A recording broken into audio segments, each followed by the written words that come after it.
এখন যে বিল্ডিংগুলো দেখতে পাচ্ছেন এর মধ্যে একটা হলো লন্ডনের ইম্পেরিয়াল ওয়ার মিউজিয়াম, যেখানে রয়েছে প্রাইম মিনিস্টার উইনস্টন চার্চিলের দ্বিতীয় বিশ্বযুদ্ধের সময়ের ওয়ার চেম্বার্স। এছাড়াও এই বিল্ডিংয়েই অবস্থিত ব্রিটিশ রাজার কোষাগার বা যেটাকে বলা হয় হিজ ম্যাজেস্টিস ট্রেজারি। আর এর পাশের বিল্ডিংটাই হলো যুক্তরাজ্যের foreign and Commonwealth development office. অর্থাৎ বুঝে গিয়েছেন হয়তো লন্ডনে অবস্থিত এই জায়গাটা ব্রিটিশদের জন্য কতটা গুরুত্বপূর্ণ।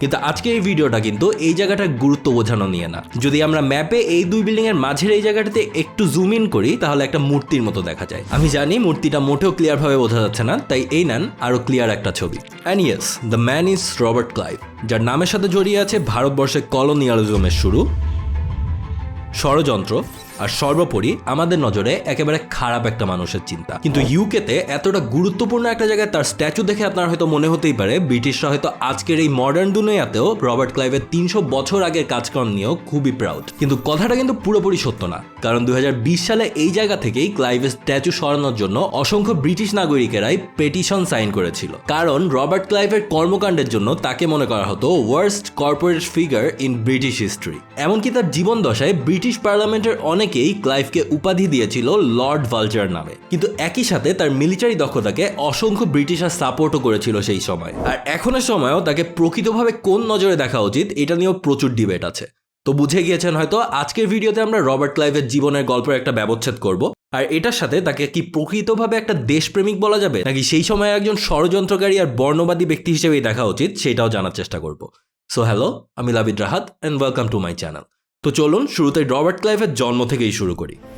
ক্লাইভের জন্ম 1725 সালে বার্মিংহাম থেকে কিছুটা দূরে ক্লাইভ ফ্যামিলি হাউস টাইস হলে। ছোটবেলা থেকেই ক্লাইভ পড়াশোনায় অমনোযোগী ছিল, যার কারণে তিনি অনেকবারই স্কুল পরিবর্তন করেছিলেন, আর তার রেজাল্টও তেমন একটা ভালো ছিল না। 1743 সালে মাত্র 18 বছর বয়সে এ কারণে তিনি ইস্ট ইন্ডিয়া কোম্পানির ক্লার্ক হিসেবে যোগদান করেন, আর তার প্রথম পোস্টিং হয় সেই সময়ের মাদ্রাজের ফোর্ট সেন্ট জর্জে। সে সময় ভারতবর্ষে মশলার ব্যবসাকে কেন্দ্র করে ফ্রেঞ্চদের সাথে ব্রিটিশদের ব্যাপক দ্বন্দ্ব চলছে, আর তাছাড়াও ইউরোপের বিভিন্ন যুদ্ধের কারণে এই দুই কোম্পানির মাঝে সবসময় কোনো না কোনো যুদ্ধ লেগেই থাকতো। এরই জের ধরে 1744 সালে ফ্রেঞ্চরা ফোর্ট সেন্ট জর্জ আক্রমণ করে আর এখানে সব ইংরেজদের বন্দী করে, যার মাঝে ক্লাইভও ছিলেন। কিন্তু জানা যায় ক্লাইভের স্থানীয়দের সাথে ভালো সম্পর্ক থাকার কারণে গভীর রাতে তিনি সহ আর মাত্র 3 জন ইংরেজ স্থানীয় ভারতীয়দের বের ধরে দুর্গ থেকে পালিয়ে যেতে পেরেছিলেন। ক্লাইভ আশ্রয় নেয় সেখান থেকে আরো কিছু দূরে ফোর্ট সেন্ট ডেভিডে। সেখানে গিয়েই ক্লাইভ ডেস্ক জব ছেড়ে দিয়ে কোম্পানির সৈন্য হিসেবে যোগ দেয়, এবং পরবর্তীতে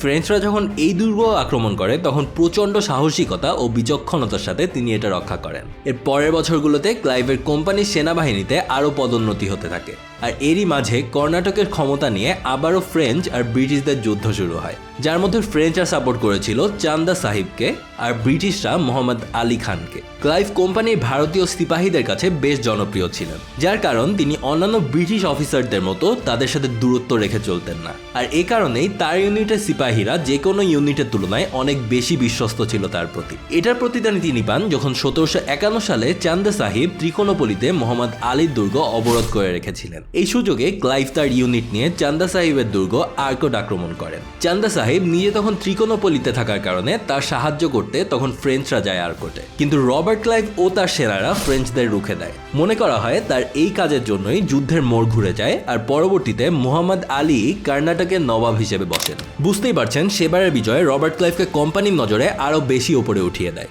কিন্তু 1753 সালে ক্লাইভ অসুস্থতার জন্য ভারতবর্ষ ত্যাগ করেন এবং ইংল্যান্ডে গিয়ে রাজনীতিতে যোগ দেন।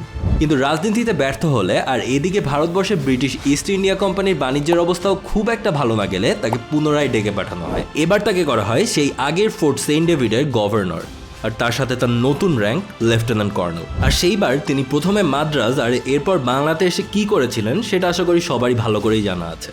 আর তাছাড়াও আরও ভালোভাবে জানতে চাইলে এই পলাশি যুদ্ধ আর বক্সারের যুদ্ধ নিয়েও কিন্তু আমার আলাদা ভিডিও আছে, সেগুলো আই বাটন থেকে দেখে আসতে পারেন। এর পরবর্তীতে ক্লাইভের নেতৃত্বে বাংলার সিংহাসনে মীর জাফরকে বসিয়ে ক্লাইভ এই অঞ্চলের বাণিজ্যে ইংরেজদের প্রায় একচেটিয়াভাবে নিয়ন্ত্রণ নেয়। তিনি সেবার 1760 সাল পর্যন্ত ইস্ট ইন্ডিয়া কোম্পানির বাংলার গভর্নর হিসেবে নিযুক্ত ছিলেন, এবং সে বছর পুনরায় ব্রিটেনে ফিরে যাওয়ার সময় তার হাতে ছিল প্রায় 3 লাখ পাউন্ড।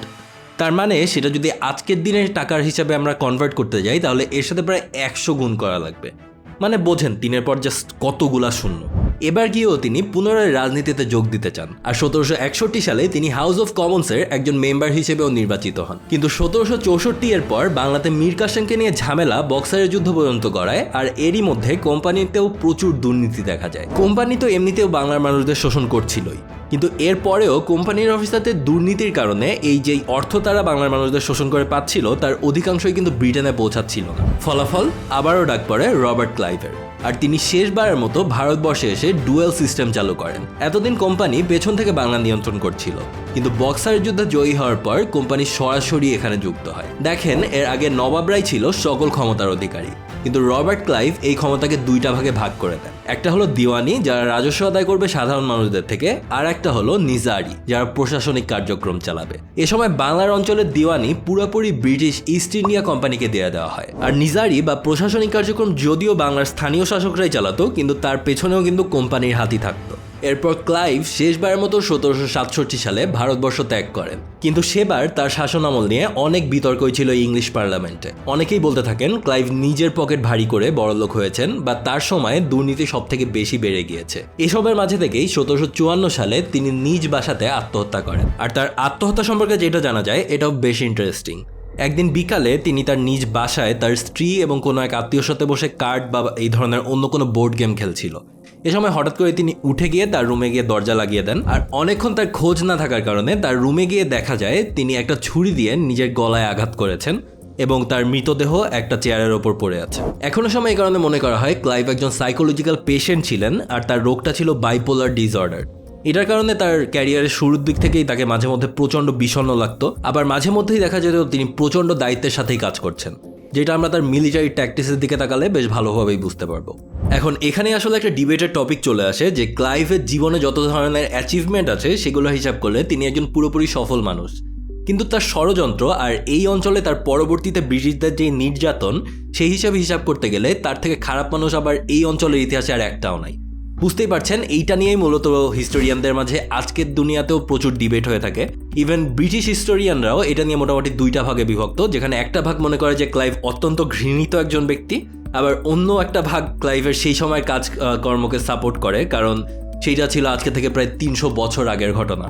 মূলত ক্লাইভের মৃত্যুর প্রায় 100 বছর পর্যন্তও কিন্তু ক্লাইভকে ব্রিটিশরা এতটা সেলিব্রেট করতো না আজকের দুনিয়াতে যতটুকু করছে, যার কারণ 1900 সালের পরবর্তী সময়ে ব্রিটিশরা একজন ন্যাশনাল হিরোর সংকটে ভুগতে থাকে, যাকে তারা নর্মালি আইডিয়ালাইজ করবে বা সাধারণ মানুষ যাকে দেখে ব্রিটিশ একটা প্রতীক মনে করবে।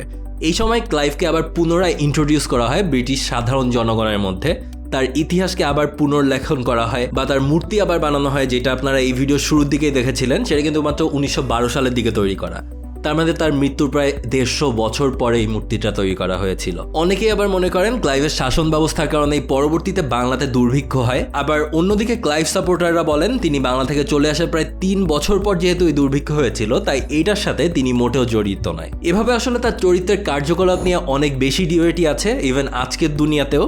আমি জানি একজন বাংলাদেশি হিসেবে বা একজন ভারতবর্ষের নাগরিক হিসেবে আমরা খালি একটা পার্সপেক্টিভই দেখতে পারবো, কিন্তু আবার অন্য দিক থেকে প্রায় 300 বছর আগে দুনিয়াতে যেটা নর্মালাইজ ছিল সেই হিসেবে দেখতে গেলে আবার পার্সপেক্টিভটা হয়তো কিছুটা ভিন্ন হয়ে যেতে পারে। তো এটা নিয়ে বেশ ফেমাস একটা উক্তি আছে যেটা আমার মনে হয়েছে এই ঘটনার সাথে মানে ক্লাইভের ঘটনার সাথেও বেশ রিলেটেড। তো সেইটা দিয়ে এই ভিডিওটা শেষ করছি।